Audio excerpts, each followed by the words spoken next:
रात के सन्नाटे में एक पुरानी लाइब्रेरी के अंदर एक आदमी किताबों के ढेर में खोया हुआ था। दीवारों पर टिमटिमाते लैंप की रोशनी उसकी परछाई को बड़ा और डरावना बना रही थी। उसके हाथों में एक धूल से भरी पुरानी डायरी थी जिसके पन्ने पीले पड़ चुके थे। उसने धड़कते दिल से पहला पन्ना पलटा और पढ़ना शुरू किया। यह कहानी उस आदमी की है जिसे दुनिया ने महान तो माना, मगर उसके जीवन की सबसे कड़वी सच्चाई कभी सामने नहीं आई। उसका नाम था भीमराव रामजी अंबेडकर।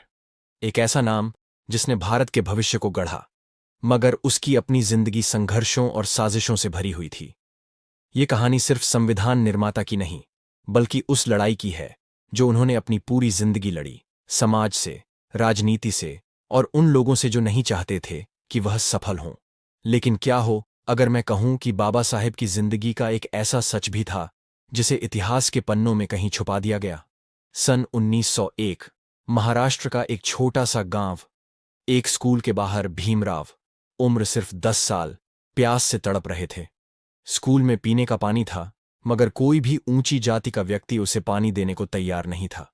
अंततः स्कूल का एक चपरासी लंबी लकड़ी से लोटे को पकड़कर पानी पिलाने आया। छूना मत, उसकी आवाज में घृणा थी। भीमराव के मासूम से मन में एक सवाल उठता, मैं कौन हूं? क्या सिर्फ मेरा जन्म ही मेरी पहचान तय करेगा? यह सिर्फ शुरुआत थी, एक ऐसा सफर जो उसे भारत के सबसे प्रतिष्ठित व्यक्तियों में से एक बना देगा। मगर उस सफर में दर्द, धोखे और ऐसी घटनाएं थीं जो कभी इतिहास में दर्ज नहीं की गईं। 1908, मुंबई की एल्फिंस्टन हाई स्कूल। एक छोटा सा दुबला पतला लड़का जो दलित समाज से था, पहली बार यहां दाखिला लेने में सफल हुआ। यह लड़का कोई और नहीं बल्कि भीमराव अंबेडकर थे। स्कूल में दाखिला मिलना उनके लिए किसी जंग जीतने से कम नहीं था, मगर असली जंग तो अब शुरू होने वाली थी। क्लासरूम में उन्हें सबसे पीछे बैठाया जाता। न कोई उनसे बात करता, न कोई दोस्ती करना चाहता। लेकिन भीमराव चुप नहीं थे। एक दिन जब शिक्षक ने गणित का मुश्किल सवाल पूछा, पूरी क्लास चुप थी। भीमराव ने हाथ खड़ा किया। पूरी क्लास ने उसकी तरफ देखा, मानो वह कोई अजूबा हो। आओ, तुम जवाब दो, शिक्षक ने कहा। भीमराव बोर्ड पर गए, जवाब लिखा और सही साबित हुए। पूरे क्लासरूम में सन्नाटा छा गया, मगर यह सन्नाटा एक तूफान की आहट थी। क्या यह लड़का वाकई हमसे ज्यादा होशियार है? यह सवाल उन लोगों को चुभने लगा जो नहीं चाहते थे कि कोई नीची जाति का व्यक्ति उनसे आगे बढ़े। लेकिन इस सफलता के बाद एक साजिश रची गई। 1913, बड़ौदा। जब भीमराव को महाराजा गायकवाड़ की तरफ से छात्रवृत्ति मिली और उन्हें अमेरिका के कोलंबिया यूनिवर्सिटी भेजा गया, तब पहली बार कुछ प्रभावशाली लोग डर गए। अगर यह लड़का पढ़ लिख गया तो पूरी व्यवस्था हिल जाएगी, और इसी डर के कारण एक पत्र भेजा गया जिसमें यह मांग की गई कि भीमराव की छात्रवृत्ति रद्द कर दी जाए।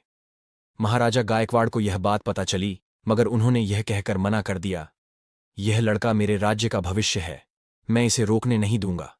लेकिन क्या सच में साजिश यहीं खत्म हो गई? नहीं। जब भीमराव अमेरिका पहुंचे तो वहां भी एक ऐसी घटना घटी जिसने उनकी सोच को पूरी तरह बदल दिया। न्यूयॉर्क, 1914। कोलंबिया यूनिवर्सिटी का भव्य कैंपस। चारों तरफ पढ़ाई का माहौल, खुले विचार और समानता की झलक। भीमराव के लिए यह एक नया संसार था। भारत में जहां उन्हें पानी तक नहीं छूने दिया जाता था, वहीं यहां हर कोई उन्हें बराबरी से देखता था। लेकिन जल्द ही एक रहस्यमयी घटना घटी। एक दिन जब भीमराव लाइब्रेरी में किताबें पढ़ रहे थे, तब एक विदेशी प्रोफेसर उनके पास आया और बोला, भीम, तुम सिर्फ भारत ही नहीं, पूरी दुनिया के लिए जरूरी हो। लेकिन क्या तुम्हें पता है कि तुम्हारे खिलाफ अभी भी एक खेल खेला जा रहा है? भीमराव चौंक गए। क्या मतलब? उन्होंने सवाल किया। प्रोफेसर ने कहा, भारत के कुछ बड़े लोग नहीं चाहते कि तुम ज्यादा पढ़ो। तुम्हारे खिलाफ यहां तक कोशिशें हो रही हैं कि तुम्हें वापस बुला लिया जाए। भीमराव के हाथ में पकड़ी किताब गिरते गिरते बची। क्या यह सिर्फ मेरी शिक्षा रोकने के लिए हो रहा है? नहीं, प्रोफेसर ने गहरी सांस लेते हुए कहा, यह तुम्हारे भविष्य को कुचलने की तैयारी है। तुम्हें जितना कमजोर किया जा सके उतना किया जाएगा। लेकिन अगर तुम इन सब से बचकर निकल गए तो तुम्हारा नाम इतिहास में अमर होगा। यह पहली बार था जब भीमराव को एहसास हुआ कि उनकी लड़ाई सिर्फ जाति व्यवस्था के खिलाफ नहीं है, बल्कि एक बड़ी राजनीतिक और सामाजिक साजिश के खिलाफ भी है। एक खतरे की दस्तक। भीमराव की छात्रवृत्ति 5 साल की थी, लेकिन तीसरे साल ही उन्हें भारत वापस लौटने का आदेश मिला। महाराजा गायकवाड़ से संपर्क किया गया और दबाव बनाया गया कि इस लड़के को अब ज्यादा आजादी मत दो। भीमराव के पास अब दो ही रास्ते थे। एक, भारत लौटकर उसी पुरानी व्यवस्था का हिस्सा बनना। दो, जो भी समय बचा था उसमें खुद को इतना मजबूत बना लेना कि कोई भी उनके रास्ते में न आ सके। उन्होंने दूसरा रास्ता चुना। अब भीमराव सिर्फ एक छात्र नहीं थे, बल्कि एक क्रांतिकारी बन चुके थे। 4 साल अमेरिका में बिताने के बाद भीमराव भारत लौट आए, लेकिन वह अब वही कमजोर लड़का नहीं थे जिसे स्कूल में सबसे पीछे बैठाया जाता था। वह अब एक पढ़ा लिखा और जागरूक व्यक्ति बन चुके थे, जिसने अपने समाज की दुर्दशा को बदलने का संकल्प लिया था। जैसे ही वह बंबई पहुंचे, कुछ लोग उनके स्वागत के लिए आए, लेकिन उनमें से कुछ चेहरे ऐसे थे जिनके इरादे नेक नहीं थे। भीमराव जी, हम आपके संघर्ष को समझते हैं, लेकिन आपको ज्यादा आगे नहीं बढ़ना चाहिए। मतलब? भीमराव ने हैरानी से पूछा। मतलब यह कि आप पढ़ लिख गए, ये अच्छी बात है, लेकिन अगर आप समाज को जागरूक करने की कोशिश करेंगे तो आपके खिलाफ बड़े लोग खड़े हो जाएंगे। भीमराव ने ठहाका लगाया और कहा, अगर डरता तो अमेरिका से लौटता ही नहीं।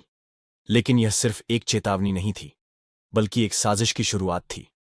भीमराव को बड़ौदा राज्य में वित्त सचिव के रूप में नियुक्त किया गया। यह उनके लिए गर्व की बात थी, लेकिन यह खुशी ज्यादा दिन नहीं टिक सकी। तुम अछूत हो, तुम्हें यहां काम करने की इजाजत नहीं दी जा सकती। कार्यालय में कोई भी उन्हें बैठने के लिए कुर्सी नहीं देता, कोई चपरासी उनके हाथ से फाइल नहीं लेता। कुछ दिन तक वह सब सहते रहे, लेकिन एक दिन जब उन्होंने अपने लिए पीने के पानी की व्यवस्था करनी चाहिए, तो कुछ लोगों ने मिलकर उन्हें कार्यालय से बाहर निकालने की साजिश रच डाली। यह नौकरी तुम्हारे लिए नहीं बनी है, इसे छोड़ दो।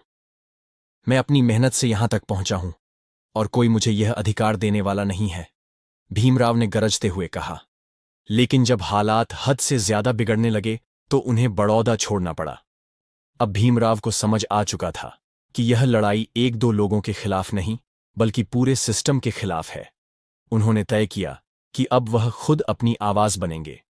1919 में उन्होंने मूक नायक नाम से एक अखबार शुरू किया, जिसमें उन्होंने समाज की सच्चाई और अपने संघर्षों को उजागर करना शुरू किया। यह अखबार पूरे देश में फैल गया और पहली बार दलित समाज की आवाज बुलंद हुई। लेकिन जैसे ही उन्होंने यह काम शुरू किया, कुछ ताकतवर लोगों ने उनकी जान के पीछे पड़ने का प्लान बना लिया। 1921 मुंबई। रात के अंधेरे में भीमराव अपने कमरे में बैठे अखबार का संपादकीय लिख रहे थे।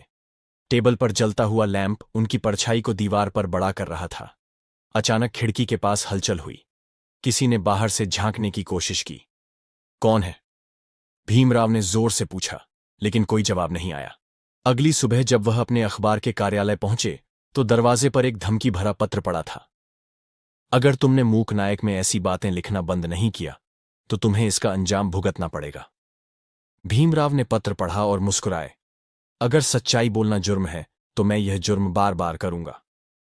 कुछ ही दिनों बाद जब भीमराव एक सभा को संबोधित करने के लिए पुणे जा रहे थे, तब रास्ते में उन पर हमला हुआ। जब उनकी गाड़ी एक सुनसान सड़क से गुजर रही थी, तभी कुछ लोगों ने घात लगाकर हमला किया। पत्थर बरसाए गए, गाड़ी रोकने की कोशिश की गई। उनके ड्राइवर ने गाड़ी की रफ्तार तेज कर दी और किसी तरह वह वहां से बच निकले।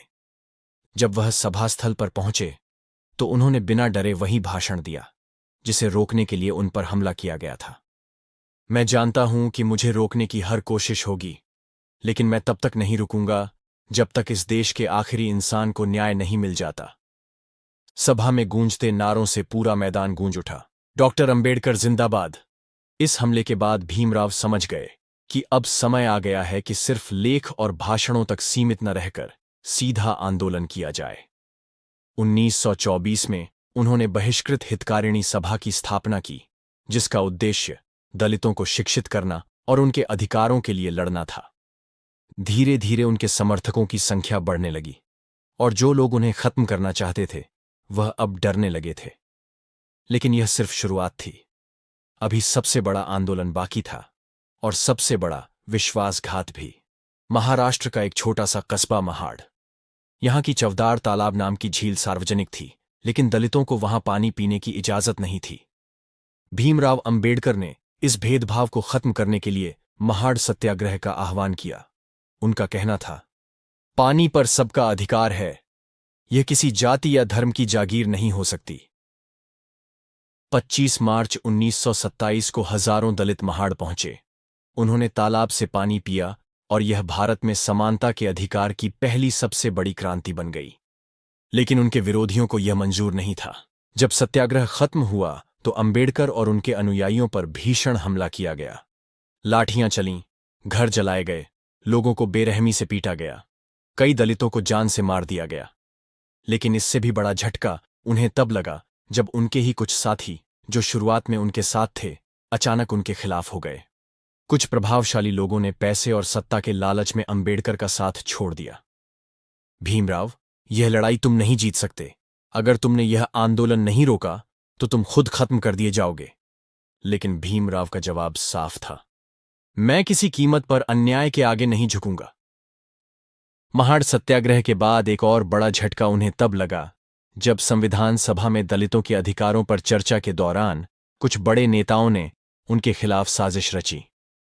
उनका मुख्य उद्देश्य यह था कि अंबेडकर को इतना कमजोर कर दिया जाए कि वह भारतीय राजनीति में कोई भूमिका न निभा सकें। लेकिन भीमराव ने न सिर्फ इन साजिशों को नाकाम किया, बल्कि आगे चलकर भारतीय संविधान के निर्माता भी बने। अब वह सिर्फ एक समाज सुधारक नहीं, बल्कि एक महापुरुष बन चुके थे, जिनके विचार आने वाली सदियों तक भारत को दिशा देंगे। लेकिन क्या यह संघर्ष यहीं खत्म हुआ? नहीं। 1946 ब्रिटिश हुकूमत ने जब भारत को आज़ादी देने की प्रक्रिया शुरू की तो संविधान सभा का गठन हुआ। इसमें अलग अलग दलों के प्रतिनिधि शामिल हुए। लेकिन जब संविधान सभा के सदस्यों के नामों की सूची तैयार की जा रही थी, तब भीमराव अंबेडकर का नाम शामिल नहीं किया गया। यह उनके खिलाफ सबसे बड़ी साजिश थी। कई बड़े नेता नहीं चाहते थे कि अंबेडकर संविधान निर्माण में कोई भूमिका निभाएं। लेकिन तब बंगाल से आए नेता जोगेंद्रनाथ मंडल ने अंबेडकर का समर्थन किया और उन्हें संविधान सभा के लिए चुना गया। अब वह संविधान सभा में तो पहुंच गए, लेकिन साजिशें यहीं खत्म नहीं हुईं। जब संविधान लिखने की प्रक्रिया शुरू हुई तो अंबेडकर को संविधान प्रारूप समिति, ड्राफ्टिंग कमिटी, का अध्यक्ष बनाया गया। यह खबर सुनते ही उनके विरोधी और भी भड़क उठे। एक दलित आदमी हमारा संविधान बनाएगा, यह हम कभी नहीं होने देंगे। संविधान सभा में कई बार अंबेडकर को बोलने नहीं दिया गया।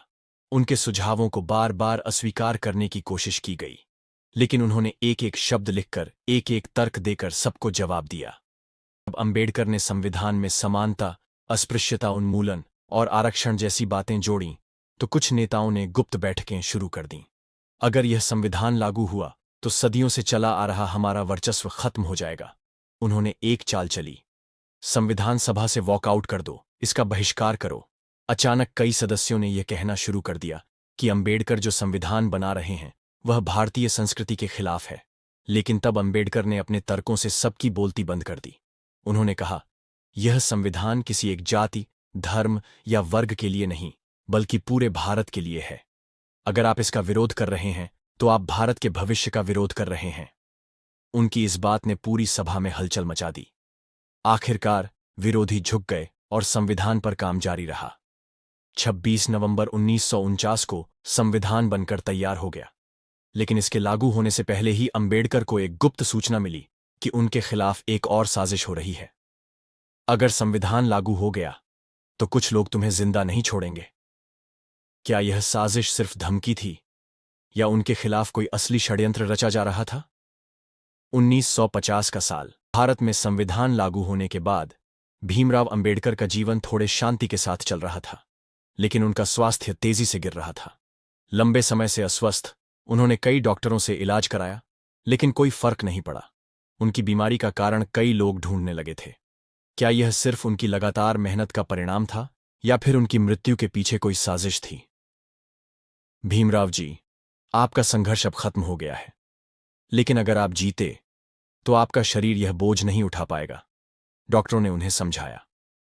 इस समय भीमराव अंबेडकर का मन बेहद उदास था, लेकिन वह जान चुके थे कि उनके बाद उनके काम को आगे बढ़ाने वाला कोई नहीं होगा। उनके पास एक ऐसी योजना थी जो उन्होंने केवल अपने करीबी दोस्तों को बताई थी। मैं धर्म परिवर्तन करूंगा। मैं हिंदू धर्म को छोड़ दूंगा। धर्म परिवर्तन का निर्णय भीमराव अंबेडकर ने 14 अक्टूबर 1956 को बौद्ध धर्म अपनाने का निर्णय लिया। यह उनका जीवन का सबसे बड़ा और सबसे महत्वपूर्ण निर्णय था। वह केवल एक व्यक्ति नहीं थे, बल्कि एक आंदोलन थे। उनके इस निर्णय ने भारतीय समाज में एक नई लहर पैदा कर दी। मैं हिंदू धर्म को छोड़कर बौद्ध धर्म अपनाने जा रहा हूं, क्योंकि हिंदू धर्म ने मुझे और मेरे जैसे लाखों लोगों को सिर्फ दुख और अपमान दिया है। भीमराव के इस कदम ने लाखों दलितों को अपनी पहचान और सम्मान की नई राह दिखाई। यह एक ऐतिहासिक पल था। लेकिन जैसे ही वह बौद्ध धर्म अपनाने के बाद आत्मसंतुष्ट हो रहे थे, अचानक 6 दिसंबर 1956 को भीमराव अंबेडकर की मृत्यु हो गई। उनकी मृत्यु के बाद अज्ञात परिस्थितियों ने और भी ज्यादा सवाल खड़े कर दिए। क्या यह स्वाभाविक था, या फिर उनके खिलाफ कोई और साजिश रची गई थी? कुछ लोगों ने दावा किया कि उनके खाने में जहर दिया गया था, जबकि अन्य का मानना था कि यह उनकी बीमारी का परिणाम था। लेकिन जो बात सबसे अधिक ध्यान आकर्षित करती है, वह यह थी कि उनकी मृत्यु के कुछ दिन पहले उन्होंने अपने करीबी दोस्तों से कहा था, मैं जानता हूं कि मुझे मारने की कोशिश की जा रही है, लेकिन मैं डरा नहीं हूं। मुझे कोई फर्क नहीं पड़ता। उनकी यह बात उनके संघर्ष की गहरी समझ और उनके अदम्य साहस को दर्शाती है। वह हमेशा जानते थे कि उनके खिलाफ साजिशें चल रही हैं, लेकिन उनका संघर्ष कभी खत्म नहीं होने वाला था। अंतिम विचार भीमराव अंबेडकर ने न केवल भारतीय समाज को एक नई दिशा दी, बल्कि उन्होंने दुनिया भर में समानता, स्वतंत्रता और बंधुत्व का संदेश फैलाया। उनका जीवन एक ऐसी यात्रा थी जिसमें उन्होंने न केवल अपने समाज के लिए संघर्ष किया, बल्कि भारतीय समाज के हर तबके को जागरूक किया। उनकी मृत्यु के बाद उनकी वीरता, उनके विचार और उनके संघर्षों का असर आज भी भारतीय समाज पर गहरा पड़ा हुआ है। आज भी उनकी यादें लोगों के दिलों में जीवित हैं, और उनके योगदान को हमेशा सम्मान दिया जाएगा। भीमराव अंबेडकर का जीवन एक प्रेरणा है, जिसने भारतीय समाज को बदलने की दिशा दी।